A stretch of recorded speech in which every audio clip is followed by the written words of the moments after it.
नमस्कार दोस्तों, आपके अपने YouTube चैनल में फिर से एक बार स्वागत है। मैं अमित आनंद भारतीय रेल में असिस्टेंट लोको पायलट के पद पर कार्यरत हूँ। दोस्तों, आज का जो हम क्वेश्चन लेके आए हैं वो फिजिक्स का टॉप क्वेश्चन है जो बराबर एग्जाम में पूछा ही जाता है।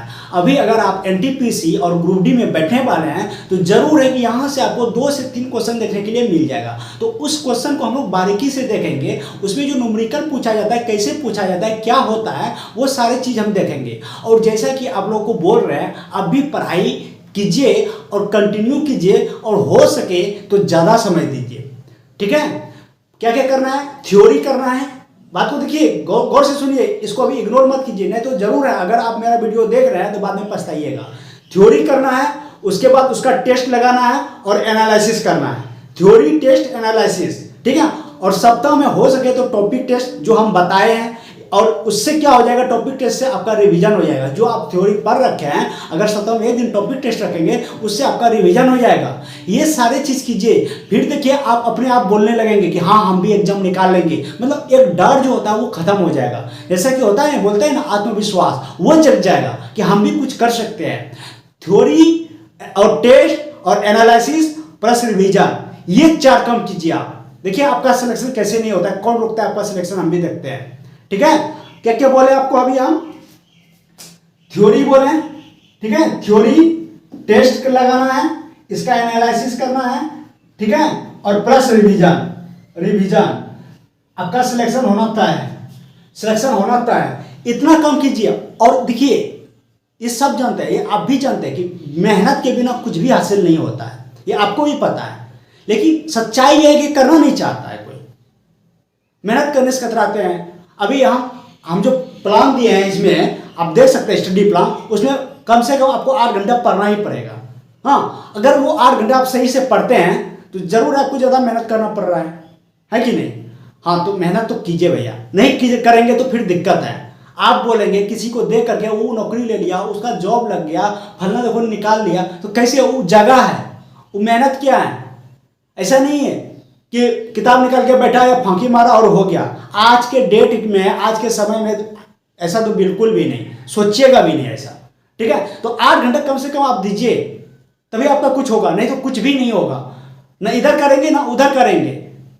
इससे अच्छा हुआ पढ़ाई छोड़ दीजिए। अगर इतना सा आप नहीं दे सकते हैं, इससे अच्छा हुआ पढ़ाई छोड़ दीजिए। आप जो भी पढ़ना है ईमानदारी के साथ पढ़ना है, तभी आपका एग्जाम निकलेगा। थ्योरी पढ़िए, आप ईमानदारी से पढ़िए। जैसा कि बोला, आप सब्जेक्टिव ज़्यादा पढ़िए, ऑब्जेक्टिव क्वेश्चन पे कम ध्यान दीजिए, क्योंकि ऑब्जेक्टिव से सिर्फ उतना ही जानेंगे आप जितना पढ़ेंगे। लेकिन जब सब्जेक्टिव पढ़ेंगे तो उसका पूरा खानदान पढ़ लेंगे, ठीक है। इसीलिए सब्जेक्टिव पे ध्यान दीजिए। ऑब्जेक्टिव में कुछ नहीं रखा है, सब्जेक्टिव अगर आपका रहेगा ना, ऑब्जेक्टिव कभी भी बना देंगे आप। ठीक है, इसे सब्जेक्टिव पे ध्यान देना है। तो थ्योरी को देखिए बढ़िया से, और रोज एक टेस्ट लगाइए, कम से कम एक टेस्ट रोज लगाना है। मॉर्निंग लगाइए, शाम लगाइए या दोपहर लगाइए, एक टेस्ट लगाना है। और एक टेस्ट वो तब कंप्लीट होगा जब आप उसका एनालिसिस करेंगे। एनालिसिस करेंगे और उसमें से जौन सा क्वेश्चन आपको याद नहीं है, जौन सा गलत हुआ, उसको कॉपी में लिखिए, या ऑफलाइन लगा रहे हैं ना तो उसी में बुक में जिस टेस्ट से लगा है ना, आप उसी में अंडरलाइन कर दीजिए, ताकि अगले दिन जब दूसरा टेस्ट लगाएंगे, दूसरा टेस्ट लगाने से पहले, ध्यान रखिए, दूसरा टेस्ट लगाने से पहले जौन क्वेश्चन आपसे गलत हुआ है या जिस क्वेश्चन को आप छोड़े हैं, जो अंडरलाइन किए हुए हैं आप, उसको जरूर एक बार पढ़ लीजिए। तभी आप में ग्रोथ होगा, तभी आपसे कुछ होगा, तभी आपसे एग्जाम निकलेगा। ये चीज कीजिए आप। देखिए, फिर आप हमसे मिलिए फिर क्या, और हम भी देखते हैं कि कैसे एग्जाम नहीं निकलता और कैसे आपका तैयारी नहीं होता है। ये चीज कीजिए। और ये जो थ्योरी पढ़ने वाला बात बोल रहे हैं ना, ये अगर आप नहीं पढ़ रहे हैं कभी, तो शुरू में कठिनाई आ सकती है आपको। हाँ, ज़्यादा समय लगेगा। जहाँ आप 8 घंटों में जितना सिलेबस पढ़ेंगे, जितना समय देंगे, जो पढ़ेंगे आप, वो हो सकता है 1 बार 2 बार खत्म कर देंगे ना, तो वही 8 घंटा आपका 4 घंटों में कन्वर्ट हो जाएगा। नहीं, 8 घंटे में जितना पढ़ रहे थे उतना ही पढ़ने में आपको 4 घंटा लगेगा, क्योंकि आपका पढ़ा हुआ है, सारा याद है। एक बार नज़र दौड़ाएंगे, बस हो गया। ये होता है, ऐसे होता है पढ़ाई। ठीक है, और ये तरीका अगर आप नहीं कर रहे हैं तो हम ये 100% बोलेंगे आपको कि आप ना इधर करेंगे ना उधर करेंगे, आप जो है ना बेकार हैं। आपका समय भी बर्बाद हो रहा है और आप भी बर्बाद हो रहे हैं। इसलिए इन चीज़ों से आपको बचना है। ठीक है, आइए आज का क्वेश्चन देखते हैं, जो बराबर अभी अगर आप ग्रुप डी में बैठने वाले हैं या एनटीपीसी में, ग्रुप डी में, खास करके ग्रुप डी में जो अभी फिजिक्स पूछ रहा है, बड़ा ही खतरनाक पूछ रहा है। पहले का जमाना गया, पहले हिस्ट्री सब पेपर रहता था, साइंस आपका नॉर्मल क्वेश्चन रहता था, जैसे आपका स्पीडी होगा रेलवे का, वो सबसे आ जाता था। लेकिन अभी स्पीडी कम नहीं करता है भैया, अभी आपसे न्यूमेरिकल पूछता है, थ्योरी बना के, थ्योरी से जो क्वेश्चन था वो बना करके पूछता है। पूछा हुआ क्वेश्चन तो आपका ये स्पीडी का क्वेश्चन कहाँ लगता है, बहुत कम। तो आइए आज का क्वेश्चन देखते हैं। देखिए क्वेश्चन का है विद्युत धारा का ऊष्मीय प्रभाव। पहले इसको हम समझते हैं, तब इस पे क्वेश्चन जो पूछा जाता है कैसे कैसे सब आता है क्वेश्चन, इसको हम लोग देखेंगे। तो विद्युत धारा का ऊष्मीय प्रभाव क्या होता है। एक प्लेट है, ठीक है, यहाँ पे ध्यान देखिए, एक प्लेट है ये, ठीक है, ये प्लेट जो है ये मेटल का है, ठीक है, मेटल का है, ये मेटल का है, और इसमें या इसको बोल सकते हैं चालक है, ठीक है, ये चालक है, इसका कुछ ना कुछ प्रतिरोध होगा, यानी कि कुछ ना कुछ इसका प्रतिरोध होगा। जब आप इसमें से करंट दोगे, करंट में क्या होता है, इलेक्ट्रॉन होता है, जब इसमें से आप करंट देंगे तो इसका जो प्रतिरोध है, और करंट का जो, करंट में क्या है, क्या रहता है, करंट में इलेक्ट्रॉन रहता है, इसका इलेक्ट्रॉन इसके प्रतिरोध से टकराएगा। देखो प्रतिरोध क्या करता है, किसी भी चालक में जब आप करंट देते हैं, प्रतिरोध क्या करता है, उसको रोकता है, यानी कि उसके इलेक्ट्रॉन को जाने से रोकता है। यानी कि इलेक्ट्रॉन, करंट का इलेक्ट्रॉन और इसका चालक का जो परमाणु होता है, प्रतिरोध, वो क्या होता है, एक दूसरे से टकराते हैं, जिसके कारण क्या होता है कि करंट का जो ऊर्जा जो है वो किसमें चला जाता है, चालक में चला जाता है, चालक के परमाणु में चला जाता है, ठीक है, और इस तरह से चालक गर्म हो जाएगा। ध्यान को सुनिए, हाँ, चालक क्या हो जाएगा, गर्म हो जाएगा, और जब चालक गर्म हो जाता है, यानी इसका ताप जब बढ़ जाता है, इसी को हम बोलते हैं विद्युत धारा का ऊष्मीय प्रभाव, यानी कि उसका पर ऊष्मा जो है बढ़ गया, उसका ताप जो है बढ़ गया। हाँ, जब किसी चालक में करंट देते हैं तो उस चालक का जो प्रतिरोध है उसको रोकने का प्रयास करता है कि नहीं, और करंट में क्या होता है, इलेक्ट्रॉन होता है, वो दोनों क्या होता है, टकराता है, तो इलेक्ट्रॉन का जो ऊर्जा होता है वो चालक के परमाणु में चला जाता है, इसके कारण क्या होता है, चालक का ताप बढ़ जाता है, इसी को बोला जाता है विद्युत धारा का ऊष्मीय प्रभाव, ठीक है। अब देखो चालक में विद्युत धारा द्वारा क्या क्या होता है, चालक में विद्युत धारा द्वारा उत्पन्न ऊष्मा, ठीक है, उत्पन्न ऊष्मा। अभी देखो चालक में हम क्या किए, विद्युत धारा दिए, तो विद्युत धारा गया, क्या हुआ, उसमें उसका हीट हो गया, यानी कि उसका टेम्परेचर बढ़ गया, तो वही कह रहा है कि विद्युत धारा द्वारा उत्पन्न ऊष्मा, उसमें जो ऊष्मा उत्पन्न होगा वो क्या होगा, तो ऊष्मा जो उत्पन्न होगा वो होगा H=I²RT, ये जूल, ऊष्मा का सही मतलब क्या होता है, जूल। अब तो इसमें क्या है, आई क्या है, आई तो भैया करंट है, आई क्या है, धारा है, यानी कि आई क्या है, धारा है, आर क्या है, प्रतिरोध है, क्या है, प्रतिरोध है, ठीक है, और टी क्या है, समय है, समय है, यानी कि अभी जो हम इस चालक में करंट दिए, यानी धारा दिए हैं, इसका प्रतिरोध था जो इसको रोकता था। अब कह रहे कुछ ना कुछ समय लिया होगा भैया, अब कितने समय के लिए दिया, 5 सेकंड के लिए, 10 सेकंड के लिए, 5 घंटा के लिए, कुछ समय के लिए तो उसमें करंट प्रवाहित हुआ होगा ना। तो वही कहता है कि जब किसी चालक से जितने समय में विद्युत धारा प्रवाहित होता है, उसका जो प्रतिरोध उसको रोकने का प्रयास करता है, उसके द्वारा उत्पन्न ऊष्मा को ही क्या करते हैं, हम जूल कहते हैं, क्या कहते हैं, जूल कहते हैं, यानी कि H=I²RT। समझ गए, जब किसी चालक से विद्युत धारा प्रवाहित करती है, जितने समय के लिए धारा प्रवाहित होता है, उसका जो प्रतिरोध उसको रोकने का प्रयास करता है, इसके कारण क्या होता है, ऊष्मा उत्पन्न होता है। तो उत्पन्न ऊष्मा जो होता है वो क्या होता है, I²RT, जूल। ध्यान रखिएगा।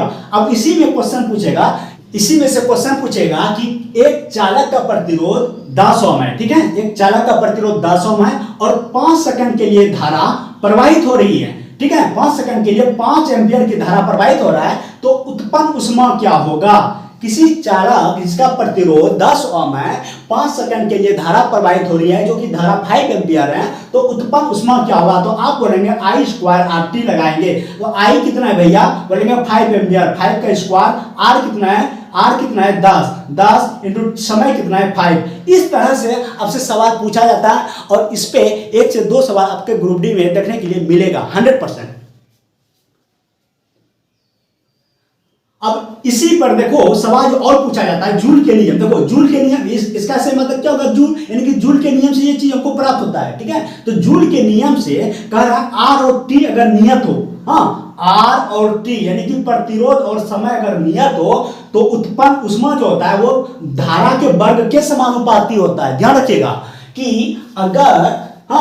अगर प्रतिरोध और समय को नियत किया जाए, कांस्टेंट किया जाए, कि उसमें कोई चेंजेज नहीं किया जाए, तो क्या होगा, उत्पन्न उष्मा धारा के वर्ग के समानुपाती होगा।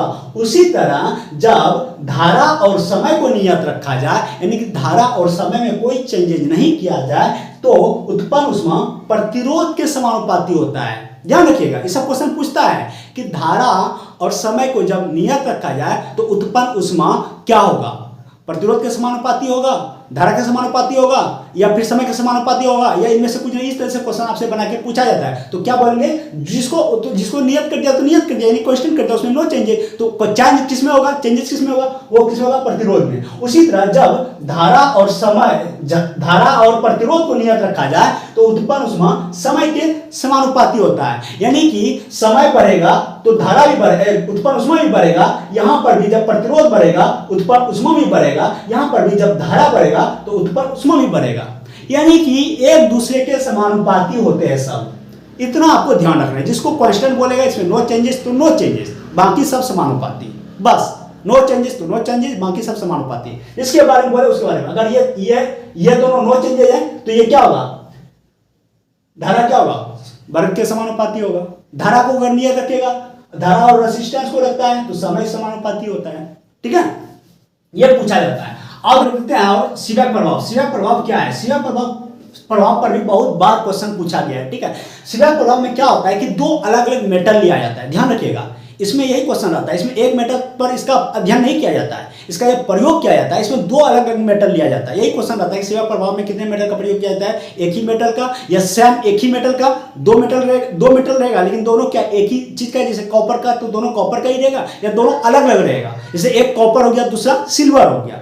इस तरह से यानी सीबेक प्रभाव का अध्ययन करने के लिए दो अलग अलग मेटल का जरूरत पड़ता है। ठीक है, तो सीबेक प्रभाव में क्या होता है देखते हैं, हम लोग समझते हैं। सीबेक प्रभाव में दो अलग अलग मेटल रहेगा। ठीक है, ये जैसे कि हो गया एक और एक, ये हो गया दो, और दोनों को जोड़ करके एक संधि बनाया जाता है। दोनों को जोड़ करके एक संधि बनाया जाता है। सपोज दैट, चलो ये हो गया कॉपर का, ये हो गया कॉपर का, और ये हो गया सिल्वर का। ठीक है, दोनों को जोड़ करके एक संधि बनाएगा और यहाँ पर गर्म करेगा। ठीक है, यहाँ पर गर्म करेगा, क्या होगा बताओ, ये इधर से करंट इधर जाएगा, यहाँ पर ठंडा करेगा, ठंडा ठंडा। ठीक है, यहां पर गर्म करेगा तो यहां पर ठंडा करेगा। तो आपको पता होना चाहिए धारा का जो प्रभाव होता है वो गर्म से ठंडे की तरफ जाता है। यानी कि जिधर पॉजिटिव है उससे उधर से प्रवाहित होकर जिधर निगेटिव है उधर जाएगा, यानी कि इधर से प्रवाहित होकर के इधर जाएगा। और फिर यहां से पुनः जब यहां ठंडा हो जाएगा, फिर यहां से क्या होगा, ठंडा उष्मा निकलेगा और यहां आकर के फिर गर्म में आ जाएगा। फिर यहां गर्म हो जाएगा, ये गर्म हो जाएगा, फिर यहां से गर्म उष्मा निकलेगा और यहां चला आएगा। इसी को हम लोग सीबेक प्रभाव कहते हैं। ठीक है, जब इस दो अलग अलग मेटल को जोड़कर एक संधि बनाया जाता है और दोनों को अलग अलग टेम्परेचर पर रखा जाता है। जैसे कि देखो, एक गर्म है दूसरा क्या है, ठंडा है। ठीक है, संधि को किसमें, एक गर्म पे रखा गया दूसरे को ठंडा पे, दोनों को अलग अलग टेम्परेचर पे रखा जाता है। तो इसमें जो धारा प्रवाहित होता है इसी को हम सीबेक प्रभाव कहते हैं। ठीक है, सीबेक प्रभाव में दो अलग अलग मेटल का यूज किया जाता है, बस इतना ध्यान रखना है। हाँ, और दोनों को अलग अलग ताप पर रखा जाता है। अलग अलग मेटल रहता है, अलग अलग मेटल। ठीक है, अलग अलग धातु रहता है। ठीक है, अलग अलग धातु रहता है और दोनों का टेम्परेचर अलग होता है। टेम्परेचर भी यानी कि ताप भी अलग अलग होता है। ठीक है, अलग अलग होता है, यानी टेम्परेचर भी अलग अलग होता है और मेटल भी अलग अलग होता है। एक को गर्म पर रखेगा, दोनों को जोड़ करके एक संधि बनाया जाता है। उसके बाद एक को गर्म पर रखेगा, दूसरे को ठंडा पर रखेगा। तो गर्म से जब ठंडे की तरफ धारा प्रवाहित होगा, हाँ, इसी को हम लोग कहते हैं सीबेक प्रभाव। इसमें जो धारा प्रवाहित हुआ, देखो सीबेक प्रभाव हो गया, इसमें जो धारा प्रवाहित हुआ उसी को बोलते हैं उष्मीय विद्युत धारा। हाँ, इसमें जो धारा प्रवाहित होता है उसको बोलते हैं उष्मीय विद्युत धारा। और जिस बल के कारण धारा प्रवाहित होता है उसको बोलते हैं उष्मीय विद्युत वाहक बल। ध्यान रखिएगा, ऐसा क्वेश्चन पूछेगा। सीबेक प्रभाव में क्वेश्चन पूछेगा कि सीबेक प्रभाव में जिस बल के कारण धारा प्रवाहित होता है उसको क्या कहते हैं, बोलिएगा उष्मा विद्युत वाहक बल कहते हैं। ठीक है, बोलेगा उसमें जो धारा प्रवाहित होता है सीबेक प्रभाव में, बोलेगा सीबेक प्रभाव में दो अलग अलग मेटल लिया जाता है और दोनों को अलग अलग टेम्परेचर पर गर्म किया जाता है, तो उसमें धारा उत्पन्न होता है। हाँ, उस धारा को क्या कहते हैं, तो बोलिएगा उष्मा विद्युत धारा कहते हैं। क्या कहते हैं, उष्मा विद्युत धारा। ठीक है, आइए आगे देखते हैं। कहता है विद्युत धारा के उष्मीय प्रभाव पर आधारित उपकरण। क्वेश्चन पूछा जाता है एग्जांपल के तौर पर कि कौन सा इसमें उपकरण विद्युत धारा के उसमें प्रभाव पर काम करता है। तो कुछ एग्जांपल लिए हैं, जैसे कि देखो हीटर बोलो या विद्युत हीटर बोलो, हाँ, विद्युत प्रेस बोलो, हाँ, बल्ब बोलो, ट्यूबलाइट। ये सब क्या है, विद्युत धारा के उसमें प्रभाव पर कम करता है। सब एग्जांपल के तौर पर हम लाए हैं और ये पूछा भी जाता है, ठीक है, इसको ध्यान रखिएगा। ठीक है, आइए आगे देखते हैं। विद्युत हीटर, तो विद्युत हीटर में क्या है, इसका जो खांचेदार एक प्लेट होता है, इसमें ध्यान रखना। हीटर में, विद्युत हीटर में क्या होता है, खांचेदार प्लेट होता है जो कि प्लास्टर ऑफ पेरिस का बना होता है। ध्यान रखिएगा, खांचेदार प्लेट होता है और वो बना होता है प्लास्टर ऑफ पेरिस का। हाँ, इसमें एलिमेंट होता है जिससे कि हीटर काम करता है। अगर एलिमेंट नहीं रहेगा तो हीटर किसी काम का नहीं। ठीक है, उसमें जो एलिमेंट होता है हीटर का वो निक्रोम का बना होता है। निक्रोम मतलब निकल और क्रोमियम। निक्रोम मतलब निकल और क्रोमियम, और ये दोनों तत्व ऐसा है, इसका प्रतिरोध बहुत ज्यादा पाया जाता है। और ज्यादा प्रतिरोध पाए जाने के कारण ये विद्युत धारा, इसमें जब विद्युत धारा दिया जाता है तो ये क्या होता है, लाल तत्व और अधिक ऊष्मा प्रदान करता है। ठीक है, निक्रोम का बहुत ज्यादा रेसिस्टेंस पाए जाने के कारण जब उसमें से हम धारा प्रवाहित करता है तो उसमें से यानी कि उसका टेम्परेचर होता है वो आग के तरह हो जाता है। ठीक है, और उसमें ज्यादा ऊष्मा प्रभाव प्रदान करता है, उसमें अधिक ऊष्मा प्रदान करता है, यानी कि उसमें ऊष्मा भी ज्यादा होता है। ठीक है, यानी कि लाल तत्व जब होगा तो उसका टेम्परेचर कितना हो जाएगा, 800 से 1000 डिग्री सेल्सियस। जब आप हीटर को गर्म करोगे तो वो लाल तत्व हो जाएगा। जब वो लाल हो जाएगा यानी कि पूरा उसका टेम्परेचर हाई हो जाएगा तो उस समय उसका टेम्परेचर जो होता है कितना होता है, तो वो 800 से 1000 डिग्री सेल्सियस। एक अच्छे विद्युत हीटर का जो एलिमेंट होता है, एक अच्छे विद्युत हीटर का एलिमेंट वही एलिमेंट कहलाएगा जिसका प्रतिरोध उच्च होगा और ऑक्सीकरण नहीं होगा। हाँ, प्रतिरोध उच्च होगा तो टेम्परेचर ज्यादा होगा, टेम्परेचर जब ज्यादा होगा तो उसका ऑक्सीकरण नहीं होना चाहिए। ऑक्सीकरण मतलब समझ रहे हैं, देखना कि आप जब प्रेस करते हैं घर में कपड़ा, जिससे कपड़ा है, ठीक है, इसको प्रेस कीजिएगा, देखिएगा उसमें से उष्मा छोड़ता है। ठीक है, वो ऑक्सीकरण हुआ। तो एक अच्छे एलिमेंट का वो कम नहीं है, ऑक्सीकरण नहीं होना चाहिए, टेम्परेचर हाई जिसके कारण वो लाल होगा और उष्मा प्रदान करेगा, लेकिन ऑक्सीकरण नहीं होना चाहिए भैया। ये क्वेश्चन पूछा जाता है। हाँ, कि एक अच्छे एलिमेंट का जो टेम्परेचर होता है वो कितना होता है, 800 से 1000 डिग्री सेल्सियस। एक अच्छे एलिमेंट का क्या प्रतीक है, क्या चिन्ह है, उसका वही चिन्ह है कि अधिक टेम्परेचर पर वो उष्मा ज्यादा प्रदान करेगा लेकिन वो ऑक्सीकरण नहीं होगा। इतना जरूर ध्यान रखिएगा। ये जो फिजिक्स का टॉप क्वेश्चन हम लेके आए थे, ये वही क्वेश्चन है जो रेगुलर आपसे पूछा जाता है। तो इस पर आप लोग वर्क कीजिए। अगर आपके पास लूसेंट का बुक या फिर और किसी भी प्रकाशन का है, हाँ, लेकिन सब्जेक्टिव ऑब्जेक्टिव का हम कभी भी बात नहीं करते। हम कभी भी जितना बार आकर के आपके पास बुक का बोलते हैं, हम कभी भी ऑब्जेक्टिव बात नहीं करते हैं। हम हमेशा सब्जेक्टिव का बात करते हैं। ऑब्जेक्टिव भी पढ़िए आप, लेकिन कभी कभी पढ़िए। हाँ, लेकिन उससे पहले ऑब्जेक्टिव को पढ़ने से पहले उसका थ्योरी क्लियर कीजिए। आप थ्योरी कंप्लीट कर लें तब फिर ऑब्जेक्टिव पे जाइए। ठीक है, आपके पास जो भी बुक है उस बुक में थोड़ा सा निकाल करके देख लीजिएगा, पढ़ लीजिएगा। तो अगर आप कॉपी में लिख लेंगे तो ये भी एकदम वो आपका फ्रेश हो जाएगा। जितना बात बोले अभी आप, जितना बात बताएं हम, कॉपी में लिख लीजिए, जो बराबर क्वेश्चन पूछा जाता है, और इससे एक भी क्वेश्चन आपका मिस नहीं होगा। उम्मीद करेंगे वीडियो पसंद आया होगा। लाइक शेयर एंड सब्सक्राइब करना मत भूलिए। मिलते हैं नेक्स्ट वीडियो में, तब तक के लिए जय हिंद।